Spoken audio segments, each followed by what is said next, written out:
Ayan. Tanim lang natin siya. Dami mga babies.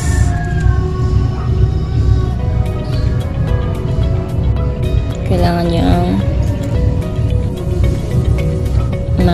mairipat.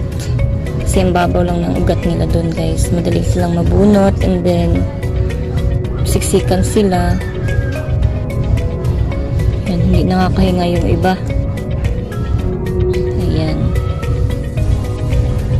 At saka guys, yung kanilang kasing yung lupa na punong-puno na ng tinatawag dito yung ugat ba, hindi na sila anong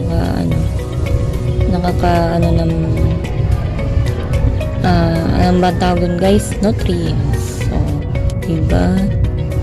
Meron pa akong nutrients na nalalaman. So, talagang gustong gusto kong magtanim ng mga succulents. So, ito yung favorite na ko, halaman. Succulents. Iwan ko ba guys, kasi natutuwa lang ako. Yung parang watery, yung mga nila, yung mga leaf nila. Ang gandang tingnan. Tapos iba-ibang kulay, lalo na pag nasa-stress sila. Diba? Alam mo, yung mga tao, pag nasa-stress yan, pumapangit. Pero itong mga succulents, pag na-stress, ay napakaganda. Sana all. Diba? Maganda talaga siya guys, pag nasa-stress siya. Pag na siya, yung tawag dito, pag siya ay, ano bang tawag yun guys? Uy. Pagka siya ay, halimbawa, pagka galing lang natin sa tanim, no?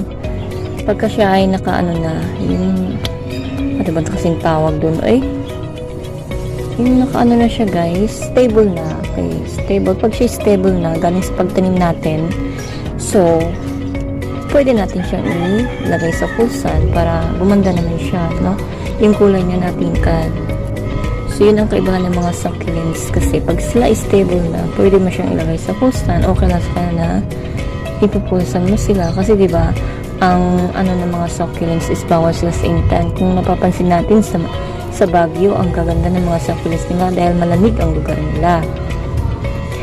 Pero, dito sa atin sa lowland,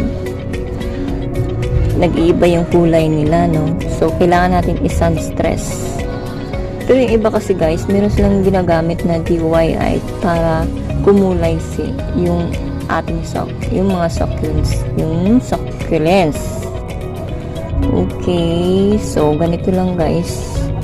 Siksikan ko lang din sila dito. At least, okay lang naman kasi bagong lupa naman ito na wala ng mga ugat, diba? So, nang din sila ng mga nutrients, no? So, meron akong napigtas doon na dahon, 2 dahon ito kanina, dun sa pagtanggal natin. So, ilalagay lang natin din dito sila sa gilid para tumubo naman din. So, ganyan lang guys.